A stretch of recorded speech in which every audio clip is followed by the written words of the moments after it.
Hi மக்களே, அனைவருக்கும் வணக்கம். Welcome to Kumar TNPSC YouTube channel. Friends, நான் உங்கள் குமார் பேசுகிறேங்க. இன்றைய டெஸ்ட்டுக்குள்ளே போகலாமா? எந்த பகுதியிலேருந்து டெஸ்ட்டுன்னு பார்த்தீங்கன்னா, 11ஆம் வகுப்பில் பொலிட்டிக்கல் சயின்ஸ்னு ஒரு புத்தகம் இருக்குது. அந்த புத்தகத்துக்குள்ள உள்ளாட்சி அமைப்புகள்னு ஒரு பாடம் இருக்குது. ரொம்ப ரொம்ப முக்கியமான பாடம். இந்த பாடத்திலிருந்து தினமும் 5 பக்கமாக நம்ம பார்த்துட்டு வந்துட்டுருக்கோம். ஆல்ரெடி ஃபஸ்ட்டு வீடியோவில் ஒரு 20 கேள்வியை பார்த்தோம். இந்த வீடியோவிலையும் ஒரு 20 கேள்வியை பார்க்க போகிறோம். நீங்கள் படிச்சுட்டு வந்திருப்பீங்கன்னு நினைக்கிறேன்.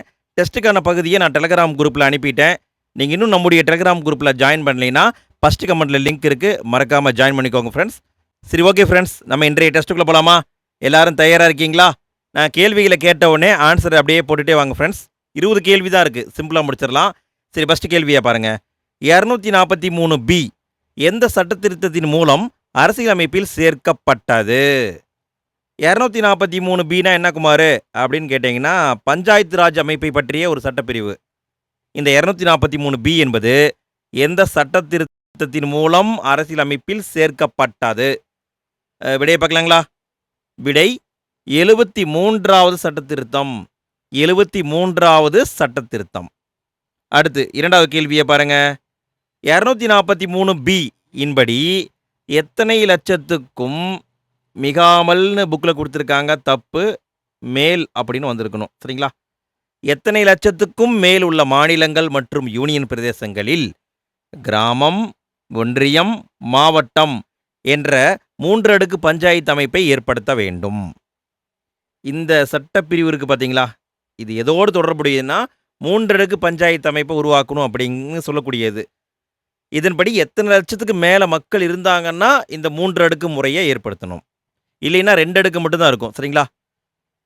சரி, விடையை பார்க்கலாங்களா? விடை 20 லட்சத்துக்கும் மேல் மக்கள் இருக்காங்கன்னா, அது மாநிலமாக இருக்கலாம் அல்லது யூனியன் பிரதேசமாக இருக்கலாம், எதுவாக இருந்தாலும் ஓகே. அங்கே கிராமம், ஒன்றியம், மாவட்டம் அப்படிங்கிற 3 அடுக்கு பஞ்சாயத்து அமைப்பை ஏற்படுத்த வேண்டும். சொல்லக்கூடிய சட்டப்பிரிவு 243B. ஓகே, அடுத்து மூன்றாவது கேள்வியை பாருங்க. ஒரு கிராம பஞ்சாயத்தின் எல்லை, பஞ்சாயத்து ஒன்றியத்தின் எல்லை, இவைகளை தீர்மானிப்பவர் யார்? ஒரு கிராம பஞ்சாயத்து இருக்குன்னு வச்சுக்கோங்களேன், அதனுடைய எல்லையை தீர்மானிக்கிறது யாரு? ஒரு பஞ்சாயத்து ஒன்றியம் இருக்குன்னா அதனுடைய எல்லைகளை தீர்மானிக்கிறது யாரு? ஓகே, விடையை பார்க்கலாமா? விடை அந்த மாநிலத்தின் ஆளுநர். அந்த மாநிலத்தின் ஆளுநர் தான் தீர்மானிப்பாரு. அடுத்து நான்காவது கேள்வியை பாருங்க. பஞ்சாயத்தின் பொறுப்புகள் எவை என்று தெளிவாகவும் விரிவாகவும் அரசியலமைப்பின் எந்த அட்டவணையில் கொடுக்கப்பட்டுள்ளது?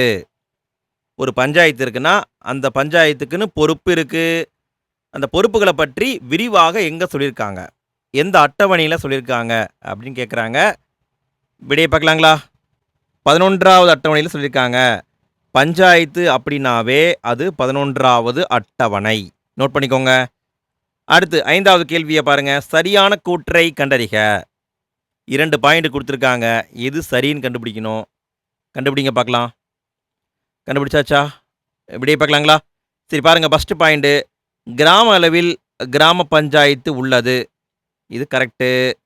2வது பாயிண்ட்டு, மாவட்ட அளவில் மாவட்ட பஞ்சாயத்து உள்ளது. இதுவும் கரெக்டு. இங்கே பார்த்தீங்கன்னா கூற்று 2மே சரிதாங்க. கிராம லெவலில் கிராம பஞ்சாயத்து இருக்கும், மாவட்ட லெவலில் மாவட்ட பஞ்சாயத்து இருக்கும். 2க்கும் இடைப்பட்ட நிலையில் இடைநிலை பஞ்சாயத்து இருக்கும். அடுத்து 6வது கேள்வியை பாருங்க. இந்த கேள்விக்கான பதிலை முன்னாடியே பார்த்துட்டோம். எத்தனை லட்சத்துக்கும் மேல் மக்கள் தொகை கொண்ட மாநிலங்களில் கிராம மற்றும் மாவட்ட பஞ்சாயத்துக்களுக்கு இடைப்பட்ட அளவில் இடைநிலை பஞ்சாயத்துக்கள் உள்ளன? 20 லட்சத்துக்கு கீழே இருந்தால் இருக்காதுங்க. 20 லட்சத்துக்கு கீழே மக்கள் இருக்காங்கன்னா அந்த யூனியன் பிரதேசம் அல்லது மாநிலங்களில் 2 அடுக்கு மட்டும்தான் இருக்கும். ஒன்று கிராம லெவலில், இன்னொன்று மாவட்ட லெவலில் மட்டும்தான் இருக்கும். 20 லட்சத்துக்கு மேலே மக்கள் இருக்காங்கன்னா அங்கே இடைநிலை பஞ்சாயத்துக்கள் இருக்கும். சரிங்களா? 20 லட்சம் நோட் பண்ணிக்கோங்க. அடுத்து 7வது கேள்வியை பாருங்க. எத்தனையாவது சட்ட திருத்தத்தின் விளைவாக அனைத்து உள்ளாட்சி அதிகாரிகளும் அரசாகவோ அல்லது அரசாங்கமாகவோ கருதப்பட வேண்டும் என்று உச்சநீதிமன்றம் கூறியது?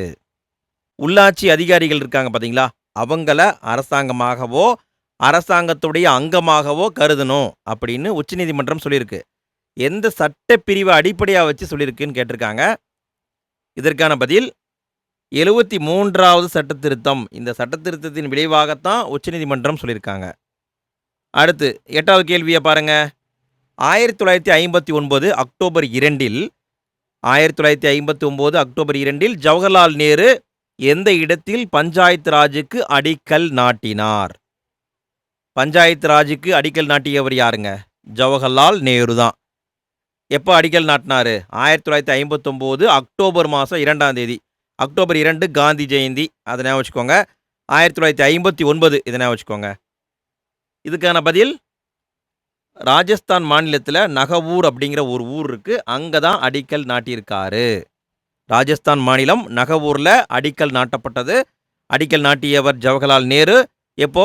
1959 அக்டோபர் 2. அடுத்து 9வது கேள்வியை பாருங்க. 73வது அரசியலமைப்பு சட்ட திருத்தத்தினால் எப்போ கொண்டு வந்தாங்கன்னா 1991 கொண்டு வந்தாங்க. ஏற்படுத்தப்பட்ட 3 அடுக்கு பஞ்சாயத்து ராஜ் அமைப்புகளில் தவறானது. கீழே இருக்கிற பாயிண்டெல்லாம் வாசிங்க. 4 கொடுத்துருக்கிறேன்னா இதில் ஏதோ ஒன்று தப்பு இருக்குது. அது என்னன்னு கண்டுபிடிக்கணும். சரி, விடையை பார்க்கலாங்களா? சரி, விடையை பாருங்க. மாவட்ட அளவில் மாவட்ட பஞ்சாயத்து இருக்கும். மாவட்ட பஞ்சாயத்தில் தேர்ந்தெடுக்கப்பட்டவர்களும் இருப்பாங்க, நியமிக்கப்பட்டவர்களும் இருப்பாங்க. சரிங்களா? நல்லா கவனிங்க. மாவட்ட பஞ்சாயத்துன்னா தேர்ந்தெடுக்கப்பட்டவங்களும் இருப்பாங்க, நியமிக்கப்பட்டவங்களும் இருப்பாங்க. அப்போ இந்த பாயிண்ட்டு கரெக்டு தான். அடுத்த பாயிண்ட் பாருங்க.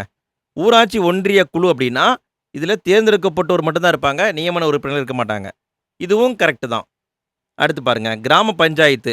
கிராம பஞ்சாயத்தில் தேர்ந்தெடுக்கப்பட்டோர் மற்றும் நியமிக்கப்பட்டோர் இருப்பாங்கன்னு கொடுத்துருக்காங்க. தவறு. தேர்ந்தெடுக்கப்பட்டோர் மட்டும்தான் இருப்பாங்க. கிராம பஞ்சாயத்தில் நம்ம உறுப்பினர்களையும் தலைவரையும் தேர்ந்தெடுப்போம், அவங்க தான் இருப்பாங்க. அவங்களை தாண்டி யார் இருப்பாங்க? யாரும் இருக்க மாட்டாங்களே. அப்போ இந்த பாயிண்ட் தவறு. அடுத்த பாயிண்ட் பாருங்க. கிராம சபை என்பது ஒரு கிராமத்தின் அனைத்து வாக்காளர்களையும் கொண்ட ஒரு அமைப்பு. இது கரெக்டு தாங்க. அப்போ இங்கே தவறானது அப்படின்னா இந்த பாயிண்ட் தான் தவறு. அடுத்து 10வது கேள்வியை பாருங்க. கிராம சபை கூட்டங்கள் ஆண்டிற்கு எத்தனை முறை நடத்தப்படுகிறது? கிராம சபை கூட்டங்கள் ஆண்டிற்கு எத்தனை முறை நடத்தப்படுகிறது? விடையை பார்க்கலாங்களா? 6 முறை நடத்துகிறாங்க. ஸ்கூல் புக்கில், பழைய புக்கில் 4 முறைன்னு போட்டிருப்பாங்க. அதை நம்பி இது படிச்சுட்டு போயிடாதீங்க. 6 முறை நடத்துவாங்க.